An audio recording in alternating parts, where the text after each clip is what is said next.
Bueno, en este apartado vamos a hablar sobre las instituciones sociales. Primeramente vamos a definir que una institución social es un sistema de normas para alcanzar alguna meta o actividad que las personas consideran importante o, más formalmente, un grupo organizado de costumbres, tradiciones centradas en una actividad humana importante. Las instituciones son procesos estructurados mediante los cuales las personas van a llevar a cabo sus actividades. Las instituciones no tienen miembros, van a tener seguidores. Esta es una distinción sutil pero importante. Por ejemplo, en una religión no es un grupo de personas. Una religión es un sistema de ideas, creencias y prácticas y relaciones. Una iglesia es una asociación de personas que va a aceptar las creencias y van a seguir las prácticas de la religión particular. Esta es pues la distinción entre institución y una asociación. Las instituciones van a ser siempre un sistema organizado de ideas y comportamientos, y la asociación va a ser el grupo organizado implicado en el comportamiento. Las 5 instituciones básicas importantes en las sociedades complejas son la familiar, la religiosa, la gubernamental, la económica y la educativa. El proceso de institucionalización va a consistir en el establecimiento de normas definidas que van a determinar posiciones de normas y funciones de rol para el comportamiento. Las instituciones surgen como productos en gran parte no planeados de la vida social. Las personas se van a agrupar para encontrar formas prácticas de hacer frente a sus necesidades. Va a encontrar algunas pautas factibles que se cristalizan mediante la repetición en costumbres regulares. Estas pautas van a adquirir un cuerpo de tradiciones, creencias y costumbres de apoyo que la justifica y sanciona. Para ilustrar lo que es una institucionalización, podemos ver que en un pleito en cantina va a ser un comportamiento no institucionalizado. Sin embargo, una pelea de box profesional va a ser un comportamiento institucionalizado. No todos los roles están institucionalizados. El rol del niño malo y el del niño modelo en la familia no son roles institucionalizados, en tanto que las de los del hijo y la hija sí lo son. Un rol institucionalizado es una serie de expectativas de comportamiento que limitan la libertad de opción de una persona. El comportamiento del rol institucionalizado se va a guiar por las expectativas del rol y no por las preferencias personales. Muchas veces el empleado, por ejemplo, que es promovido en un papel de supermercado a supervisor, trata de seguir siendo amigable con los antiguos compañeros de trabajo, lo cual rara vez da un buen resultado porque el nuevo rol altera inevitablemente la relación con los viejos amigos a quienes se tiene ahora que dar órdenes. Es cierto que las diferencias individuales de personalidad van a afectar el comportamiento institucional de algún grado. Los conflictos que surgen dentro de una asociación a veces se deben a choques de personalidad, pero con mayor frecuencia al choque de los roles institucionales. Estos roles requieren con frecuencia que se tomen medidas que enfurecen a otras personas. Para hablar ahora de las características institucionales, tenemos primeramente los símbolos culturales, que las personas han desarrollado símbolos que van a servir como un recuerdo abreviado de la institución. Por ejemplo, la bandera va a servir como recuerdo a su lealtad al gobierno, el crucifijo a lo que es la religión, el anillo matrimonial a la familia y los colores o alguna mascota tótem a la educación. Un código formal de comportamiento, por impresionante que sea, no es garantía del desempeño apropiado del rol. Los códigos de comportamiento. Las personas comprometidas de un comportamiento institucional deben prepararse para desempeñar sus roles apropiados. Un código formal es solo una parte del comportamiento total que constituye un rol institucional. Ideología. Este es un sistema de ideas que sanciona un conjunto de normas. Estas normas van a definir la forma en que se espera que actúen las personas. La ideología explica por qué deberían actuar en esa forma y por qué algunas veces dejan de actuar como deberían. Las funciones institucionales van a tener funciones manifiestas y latentes. Las funciones manifiestas son los objetivos declarados de la institución y funciones latentes son los que no son esperados y que pueden no ser reconocidas, o si se reconocen consideradas como subproductos. En las manifiestas las personas suponen y esperan que la institución desempeñe. Por ejemplo, las familias deberían de cuidar de los niños, las instituciones económicas deberían producir y distribuir bienes y dirigir el flujo capital en donde se necesita. En las funciones latentes, por ejemplo, nuestras instituciones económicas no solo producen y distribuyen bienes, sino que algunas veces también promueven el cambio tecnológico y la filantropía y en ocasiones promueven el desempleo y la desigualdad. Ninguna institución existe en un vacío, cada una es afectada por el resto de la cultura. Los actos dentro de cada institución afectan a otras. Intelectuales y burócratas. El rol intelectual. Un intelectual es aquella persona que está relacionada con las ideas. Realiza un análisis de las ideas. Los intelectuales se encuentran con frecuencia en ocupaciones verbales como la religión, la enseñanza, el periodismo y el derecho. Las ideas son parte importante de las instituciones.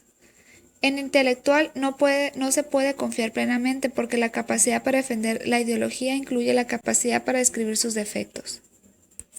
Rol del burócrata. Las instituciones no son burocracias. Sin embargo, es imposible estudiar gran parte del comportamiento institucional sin estudiar las burocracias que administran gran parte de él. Una burocracia es una pirámide de personal que conduce racionalmente el trabajo de una gran organización. La burocracia se desarrolla inevitablemente en todas las grandes organizaciones, todos los departamentos gubernamentales, iglesias, universidades, asociaciones voluntarias y empresas comerciales privadas. Eso es todo. Gracias.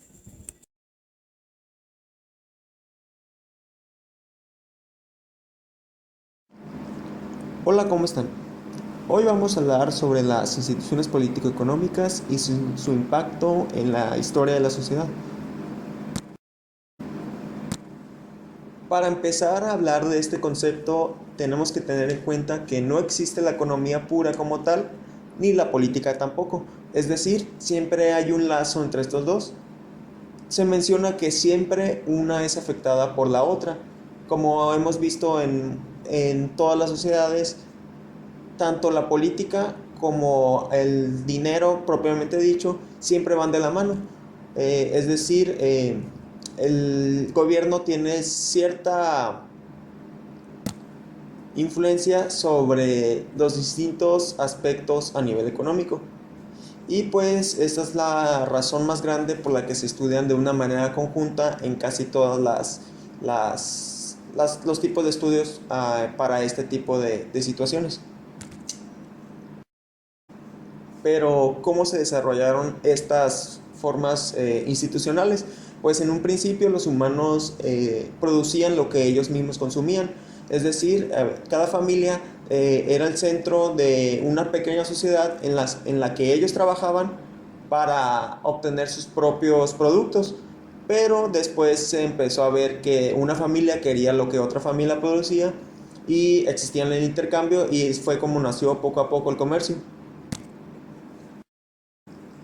El gobierno apareció de una manera muy inexacta y es por eso que no se tiene registro de cuándo empezó con seguridad, pero pues las culturas mesopotámicas son las que se consideran que poseían un gobierno mejor establecido, así como las culturas que se establecieron alrededor del río Nilo. La economía se creó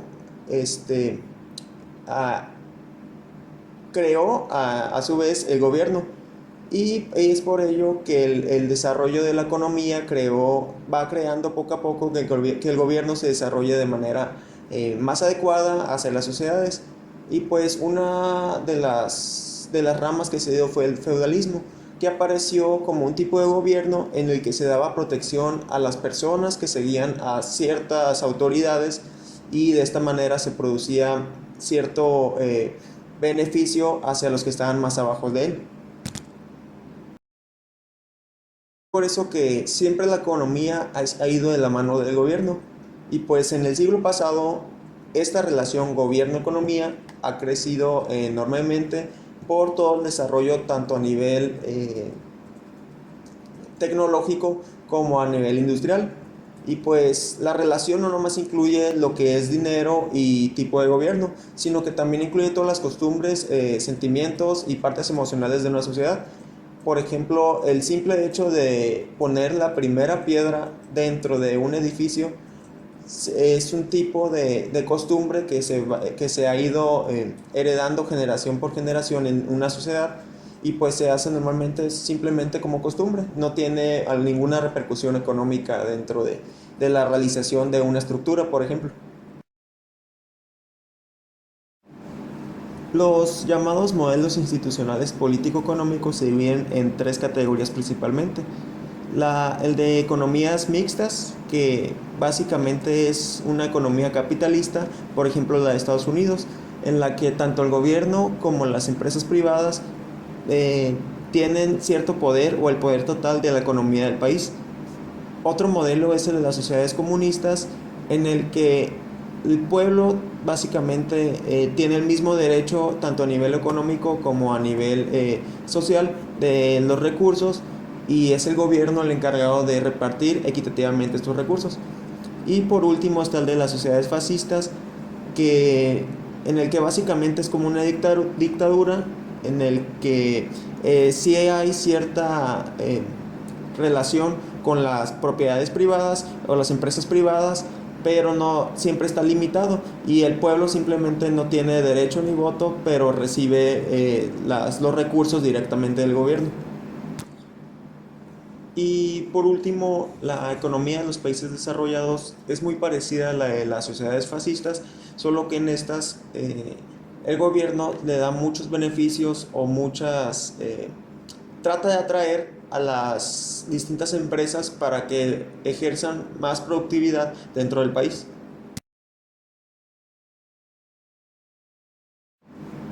Existen las llamadas funciones manifiestas y latentes. Las funciones manifiestas buscan el orden y en todo lo que conlleva a lo que es el gobierno y la manera en la que controla lo que es la economía, y pues se busca para obtener el mayor beneficio a nivel económico dentro de la producción. Y también están las funciones latentes, que es más que reglas o otra cosa, se refieren a todos los cambios que las sociedades tienen en el desarrollo de los sistemas. Es decir, por ejemplo, la manera en la que se realizaba la agricultura antes no es la misma en la que se realiza en la actualidad en muchas de las distintas sociedades. Existe cierto conflicto a nivel económico-político. Por ejemplo, el gobierno siempre va a buscar lo que es la equidad en el trabajo, y pues al mismo tiempo garantizar la misma ganancia para las distintas partes. Pero nunca va a suceder esto o nunca sucede esto de manera correcta, ya que normalmente ciertas personas obtienen mayor beneficio que otras, y esto y esto de manera más fácil, es decir, el rico trabaja menos y obtiene más, el pobre trabaja más y obtiene menos. Y pues eso es la importancia de que el pueblo sepa que el gobierno tiene cierta obligación de otorgarles los recursos que son básicos para todas las personas.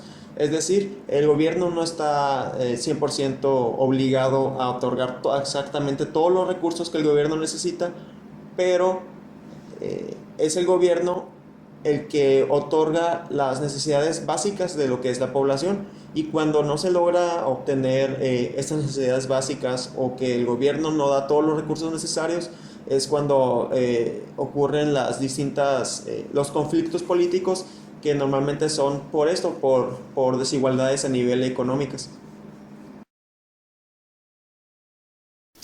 A lo largo de la historia nos hemos dado cuenta de la gran relación que tiene el poder y el gobierno, pero también nos hemos dado cuenta del gran poder que tienen las masas. Es por eso que surgen los comités de acción política, los cuales son un grupo de personas que se reúnen bajo un mismo fin. Por lo general es evitar la reacción de los políticos que les disgustan y que avalan leyes que están contra su fin común. Claro ejemplo tenemos al grupo de trabajadores americanos que se reunió para buscar una mejora en los salarios mínimos. También tenemos al grupo de empresarios americanos que le echaban la culpa a la inflación del bajo sueldo que les daban a los trabajadores. Y también tenemos otro ejemplo, que es el aborto voluntario, el cual un grupo de mujeres que estaban avalando la moral americana decían que el aborto no se debería de cometer. Pero aquí surgen los pseudolíderes, esas personas que toman la batuta de un grupo y que se van con los legisladores y quieren crear una lucha del poder, a ver quién puede más. ¿Cuántos votos represento yo siendo líder de un grupo? Entonces aquí surge esta frase que me gustó. Si los individuos son poderosos, esto suele deberse a los grupos organizados que representan. Es decir, una persona no es nada si no tiene un grupo. Claro ejemplo de lo anterior, tenemos lo que decía el sociólogo Wright, el cual decía que la vida americana estaba controlado por un grupo de elitistas de ejecutivos dueños de las grandes empresas americanas, como General Motors. Él aseguraba que lo que era bueno para General Motors era bueno para todo el país. Siguiendo la teoría de Wright, surge la siguiente pregunta. ¿Existe una élite del poder que conspira? Y muchos americanos trataron de resolver esta pregunta, creándose tres brechas. La primera es la pluralista, lo cual este grupo rechazaba la idea de que los grandes empresarios controlaban la idea americana y que solo eran ideas, solo era imaginación de las personas. El otro grupo de personas son los derechistas, los cuales decían que la élite que controlaba el país eran intelectuales que controlaban toda la información que llevaba a las personas, tanto en medios como en el poder. Y el otro grupo eran los izquierdistas, los cuales decían que el grupo que controlaba el país eran los académicos, los filósofos, y que provocaban que existiera la desigualdad. Es decir, que ellos controlaban el salario mínimo, controlaban quién debería estudiar y quién no, entre otras cosas. A raíz de las teorías de Wright, surge el llamado poder de las masas desorganizadas. Se dice que estas teorías están basadas en el antiguo tiempo de feudalismo, donde el gobierno era un monopolio de la nobleza y que las personas comunes no tenían ni voz ni voto. Se dice que en la actualidad las personas saben que tienen el derecho a votar, pero no conocen de la magnitud de su voto ni conocen nada de la política. Es por eso que se crea el poder de las masas. Un grupo de personas puede ser importante, pero desorganizadamente pueden ejercer un poder más decisivo que si lo hacen de manera individual. Es aquí donde las grandes empresas utilizan a las masas para sus fines comunes. Se dicen que las empresas utilizan pseudopublicidades vulgares para que las personas consuman productos que no valen la pena, la verdad. Y así se crea la economía de mercado competitivo, haciendo preferencias de consumo que no se encuentran dentro del cuadro básico que una persona normal consumiría. Y también se crea el poder del veto de la masa mediante la no cooperación contra el gobierno y las empresas. Un gran poder que tienen las masas es el poder político. En una democracia las masas tienen el derecho a echar fuera a los políticos que no cumplen con sus obligaciones o que no son del agrado de las masas. Pero aquí surge la guerra de poderes, políticos contra masas. Es decir, la masa siempre va a culpar al político de los cambios que hay en el poder y los políticos, la élite, siempre va a vetar esos cambios postulados por las masas. Se dice que si un pobre quiere llegar a cambiar su vida, él tiene el derecho y la obligación de hacerlo, pero que los políticos hacen todo para que esto no lo logre. Siguiendo el poder político directo de las masas, surge el poder que tienen los electores con reivindicaciones únicas. Es decir, que las masas apoyen o no a un legislador para que éste postule ideas que les convengan a ambas partes. Es decir, tú me apoyas, yo te apoyo, yo te doy mi voto si tú llegas a la curul y tú nos apoyas con nuestras ideas. Es un trabajo mutuo. Pero aquí surge la llamada representación proporcional. Es decir, en un país, en un comité, en una Cámara de Diputados, no puede haber un mismo partido controlando todo. ¿Por qué? Porque se haría un despapalle con las políticas. Por eso se busca que exista una distribución homogénea de los diversos partidos políticos, de las diversas derechistas, izquierdistas, extremistas, lo que tú quieras, para que haga un consejo directo y que se abarquen todas las ideas de todas las masas y que no haya un descontento tan desproporcional. De las formas que tienen las masas para ejercer presión ante los políticos, ante las leyes que ellos quieren, existe la coerción y los paros. En la coerción tenemos tres tipos. La primera es por la fuerza, lo cual consiste en secuestrar la política de un país para obtener un fin común. Es decir, yo te quito algo si tú me das algo, a cambio de algo. La otra es la no violenta, es decir, huelgas, mítines, cierres patronales, boicots, donde existe una pérdida considerable que marque presión. Y la otra está la desobediencia civil, Cuando a un grupo de personas no les gusta una ley, ellos hacen lo contrario que dice esa ley, es decir, la desafían. Es un desafío abierto y público a la ley, para crear creencias, para crear conciencia entre el pueblo para que se libere de esa ley. La otra forma están los paros, es decir, interrumpir y paralizar las actividades de un país, de un estado y de un sistema social. Pero aquí surge lo malo, el terrorismo. Se dice que el terrorismo es una forma de las masas para ejercer presión. Pero el terrorismo es el punto contrario a todo lo que hemos visto anterior, la coerción y los paros, porque se usa la violencia para ejercer presión ante un pueblo, ante una política. Una vez que las masas hacen presión ante una ley, a un político, a un legislador, estas leyes son modificadas, son adicionadas, son vetadas por burócratas gubernamentales. Es decir, esa ley que el pueblo no la quiere, llega ante una corte, se topa contra un juez. Puede haber dos tipos de jueces: los estructuralistas estrictos, los cuales siguen al pie de la letra lo que dice la Constitución mexicana y no modifican en nada en base a lo que el pueblo está pidiendo, y está el otro tipo de jueces, que son los activistas, los cuales fusionan tanto lo que las masas piden como lo que la Constitución política dice y los legisladores están diciendo. Entonces se busca un fin común.